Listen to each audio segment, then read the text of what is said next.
Hello and welcome to my patch notes rundown for the 25th of November. This week's update introduces massive changes to Bloodweld's healing ability as well as its passive effect, which synergizes extremely effectively with poison builds. Without further ado, let's get right into it.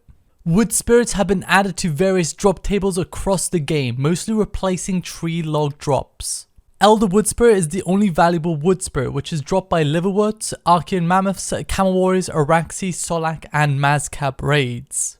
I doubt the GP value of a lot of the other activities will be significantly affected. However, it might temporarily be very profitable to look into some low-level mobs that drop low-level wood spirits, if the upcoming new tier 100 hatchet follows the same suit as the pickaxe, where the player is required to use a total of 1000 stone spirits, most of them being low-level. Slightly reduce the quantity of magic logs dropped by next Angel of Death. Competitive group Ironman players can now teleport to sinkholes using the quick right-click teleport option. Unfired and ready skilling urns can now be stored inside the group storage.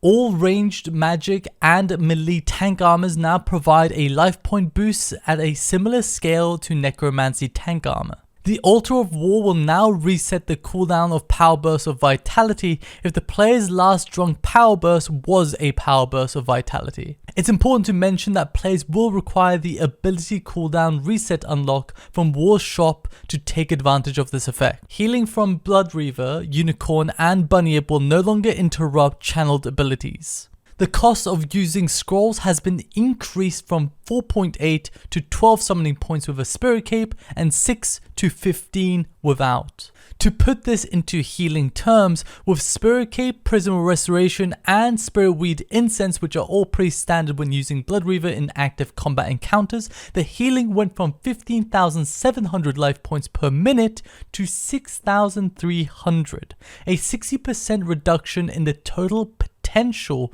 healing per minute. This will be very noticeable for players who fully relied on the Blood Reaver for all their heals, but in most cases where the healing wasn't needed to that degree, players were primarily using it for the poison damage, which has been nerfed. The biggest impact will be felt during high unavoidable damage bosses like Volcath and high enrage Archglacial. I don't think the Blood Reaver healing was a core issue, even though it was overpowered. Most players use it to bypass unavoidable damage, which acted as a band-aid solution to the gameplay of having to sustain through ridiculous amounts of damage, which players don't enjoy and is outdated in EOC. Sanctum is a good example, where the auto attack damage is pretty negligible, and in cases where players mess up mechanics, the Blood Reaver probably won't save them. Blood Reaver scrolls now have a 3-second cooldown. I don't think this is really that big of a deal other than in situations like High Enrage Archglacial where players take huge amounts of damage and need immediate healing. Blood Reaver passive will no longer trigger effects that come from the player, which means it will no longer trigger effects such as poison and god books. This caused almost a complete uptime of book triggers like Scripture of Fall, which was very powerful. Also, this is going to put a massive dent in the power of poison builds. In cases where players use Soul Split and Vampirism, they'll be losing around 66% of their poison damage, and even with exclusively Soul Split, they'd be losing up to 50% poison damage, taking into consideration you won't always be Soul Splitting and that Blood Reaver doesn't work when the player is at full life points. Even though poison builds weren't overpowered in its current state, I think this was a necessary change as it was creeping into a similar problem as Fractured Staff of Armadyl, where any small change could cause an exponential damage increase with a ridiculously high damage ceiling dictated mostly by RNG. Continuing on with General.